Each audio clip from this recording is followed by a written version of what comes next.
Welcome back. Today I'm going to talk to you about astrology journals, or as I'm now calling them, grimoires, which is something I've learnt this year. Let me show you a few I have. These are the journals that I've been working with in the last probably, 10 years, 7 years, whatever it is. I started with basic moleskin journals where I was writing basic notes, no pictures, but just drawings and trying to make notes about things.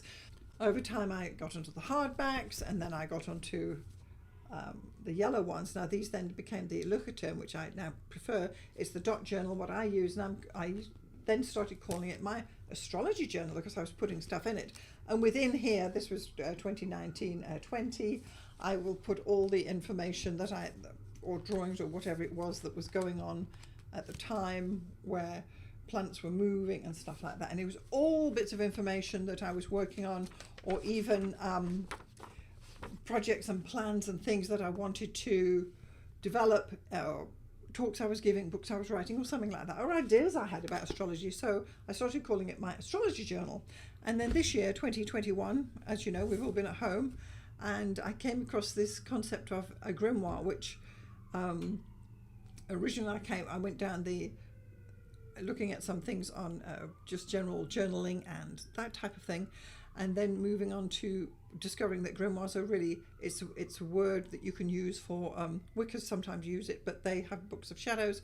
But here I'm talking about where all the information that interests me for the course of the year is going to be kept, and therefore I started to work a few months ago on this grimoire, which is now in my blue Astrological journal. So I'm going to be flicking through this. It's not finished. It's what I would like to call it. It's a work in progress. It's where I'm starting to, as the seasons are going on and we're into summer, moving into autumn or fall, where I'm starting to look at Lammas, and I'm starting to look at Mabon and those other things, or the harvest, or whatever it is, or planets changing sign, and other new age things that interest me, such as crystals and color work and palmistry, tea leaf reading and things like that. So I've now discovered that instead of just having this strictly astrology journal where only astrology stuff can go in, and I couldn't put another thought in there because that's kind of how I work, I've now got this book which is going to be containing all sorts of information that interests me, because I came up with gardening was very much a thing of mine, herb gardening particularly, and using herbs to healing and things like that. I'm particularly interested in crystal work as well, which is not, it's not astrology, but it's still in that kind of genre. So I have now created this grimoire, what I'm calling. I still do the cover a little better. This is an introductory flip through, because as I say, it is still a work in progress and there are many pages still to complete. But once I discovered how to lay the whole thing out, instead of starting on page 1 and then going to page 2, 3, 4, 5 with ideas that came up as they did, I took a fresh journal, and the Astrological comes in 250 pages, the dot grid. So I divided that into, I dropped off the 10, I took 240 pages, I divided it by 12. That meant that I got 20 pages per sign. I'm starting the first sign, Aries, on page 5, and therefore Taurus is on page 25, and Gemini is on page 45, and Leo is on page 65. And that means that I am able to break my book up into sections as per the signs, which is the basics of what I do. Astrology is how I came here to start with. But then I can, within those areas of the year, deal with different things that are associated with it, such as moon patterns or something like that, or the crystal work particularly, or palmistry or something, will slot then into the specific area under which sign it is. So instead of having this book that starts on page 1 and just goes forward, which is daunting, I now have a book which is starting to be filled up randomly throughout, and I'm going to flick through for you and just show you how things are being developed in my grimoire. So let's get started. So this is my Astrological notebook. It's a dot grid. It's got 250 pages, so conveniently I was able to divide it into the 12 signs of the zodiac with 20 pages each, starting on page 5. I've always used journals, and now this year I'm calling it my grimoire, which is really a book with all the information in that I like it. So it's more than astrology, but that's really how I came to do these books. In the past, I would have had notebooks and bullet journals and so on. So the first page I have there is for the 4 elements, and it's fire, earth, air and water with the cardinal points as well. This full spread is the sign planetary rulers, listing which planets rule which signs, basic astrology. So I've put that in there. So this is where I start with the first sign. I've got Aries on page 5, and every 20 pages has a sign, so I can kind of break the year up a little bit. So some of the pages don't have things on at the moment, and we're just going to flick through to those that do. First up, I've got the Wheel of the Year, and this has all the solstices and equinoxes, and it also includes all the cross-quarter days that are highlighted throughout the year.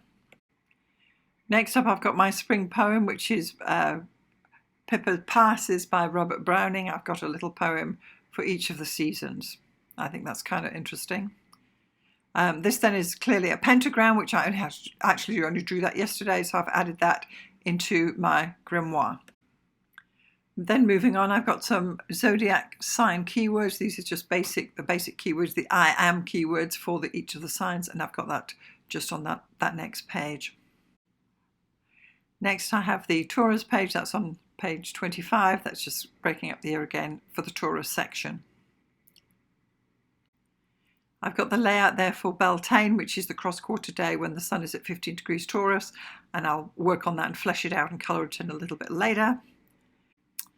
Then we get a planets page. These are the 10 planets that we mainly use in astrology, with only 2 keywords, so it's a pretty straightforward getting to know the planets.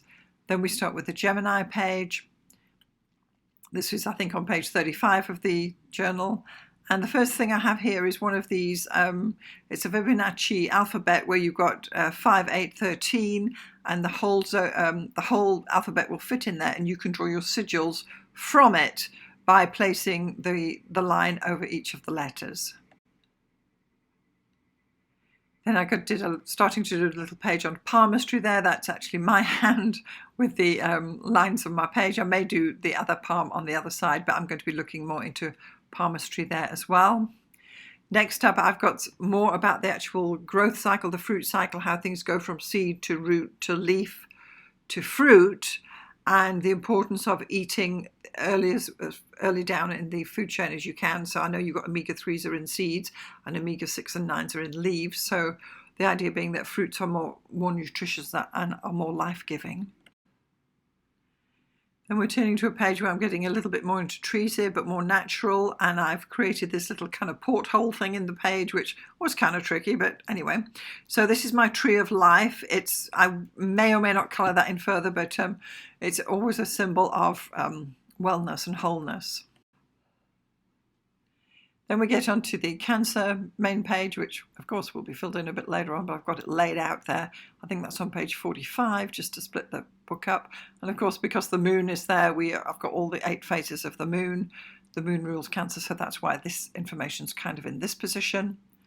I then have some new moon affirmations for when the moon is in each of the different signs that you could work on there. I may add more, we'll see how I feel a bit later on. And then on the next page, this is my summer poem. It is from Midsummer Night's Dream by Shakespeare, and it was just a delightful little poem that I put in there. Yeah, because I've got a poem for each of the seasons. Then we get onto the moon phase growth cycle, where it's actually the growth cycle of plants is shown by the 8 phases, which is super interesting, how it goes from seed all the way around all the different areas as the phases go. This is how you break up the year, and it's how you break up the month. So super interesting piece there. Then on the right hand side, I've got some moon phase keywords, and they're just there to remind me about the main meaning of each of the moon's phases. The next page I have there is actually the Leo setup page, which is will again be developed later on. And I've got a little picture there of Leo sunflowers, because that is the flower of Leo, and I had actually drawn that earlier, so I'll put that in. And then on the next page there, I've just got some cats, which I'm going to be developing to the meaning of the different colours that your cats are, so I'll be working on that as well. Next up, I've got Lamas, which is one of the cross-quarter days. That's when the sun is at 15 degrees Leo, and it's symbolised by the sheaf of wheat, where you bake the first bread of the year. Then I've got my Virgo setup page, again 20 pages in the book available for Virgo that can be developed later. As you can see, there are some blank pages. So I do have some baskets there. This is where the harvest is going to be starting. The very early harvest will occur in Virgo. Next up, I've got my Libra page. And here I have some leaves because we're definitely now into fall. Libra signals that. I have a page on colour here because I have a lot to say about colour therapy. Then we get onto the main Scorpio page. Of course, much more will be fleshed out later and filled in. But as you can see, I'm working on this grimoire in the main. So I've got a piece here on the harvest and the harvest festival. I will be writing more about that in the Scorpio area. Then we get onto Sagittarius, the main Sagittarius page, just flagged there. Again, I'll be developing that later as well, no doubt. And then here in the Sagittarius side, I've got a herb garden layout with the 4 types of medicinal, aromatic, culinary and indigenous herbs. I've always enjoyed herbs, and I'll be doing more on that as well. And then we flick through a few more pages to be filled in. And then I've got my Capricorn layout. That's where Capricorn's going to be. Again, it's got 20 pages in this handy journal. Of course, now this is winter. It's Saturnalia. We're moving into the Christmas time, and I'll develop that further as well. Then we get into the Aquarius season. That is right there at the very end. And as you just saw, I do have a page already on Embark. With St. Bridget's Cross there. Very interesting, these cross-quarter days. I'm exploring it a lot more this year than I ever have, really. It's very interesting. Then we get on to, last but not least, the Pisces page. Good old Pisces. That's right at the end of the book. And here I've got some water, which I'm going to develop further. And I'm particularly talking here about Jupiter in Pisces, because that is really the main thing for Pisces this year. So that's been developed already. But I will obviously do more on that. And then I did this one as well yesterday, crystal systems, the 7 crystal systems and structures of crystals, because Neptune rules crystals and Neptune rules Pisces. So I will be exploring crystals in more depth, and only those ones that really interest me so far. So that's as far as I've got with my grimoire so far. As I say, it's the Looker term. It's 250 pages, and I've put 20 pages to each sign. So there you've had a quick look through my grimoire in progress, my astrology journal, call it what you will. I think these types of journals work for many people, depending what you're interested in. If you're interested in gardening or cooking or whatever, or pets or something, you could certainly develop a journal in this way. If you have an interest in astrology, which one assumes you do because you're here anyway, you would then be able to break up your journal so that it's growing with you, and it's not just the one hit wonder that sometimes it can be. Because if you do a journal for, say, as I have done for many years, say for 2021, which is what I'm working with now, and this is my current yellow one, what I used to do in the past was actually have one journal per year, and I would just open the journal and start with it that way. But then I had nice information in here that I wanted to take forward with me, and I was unable to do so. So now I've got my the Evergreen, although it's blue, I will put a new cover on it, the Evergreen journal or grimoire that I've now started to develop with stuff that is evergreen and that pertains to everything we're doing. Whereas in my 2021 book, it is specifically for 2021 stuff and what happened this year and particular transits or something that interests me there. And then I do actually have a 2022 journal as well, which I've started up already because there are patterns that I'm following there too.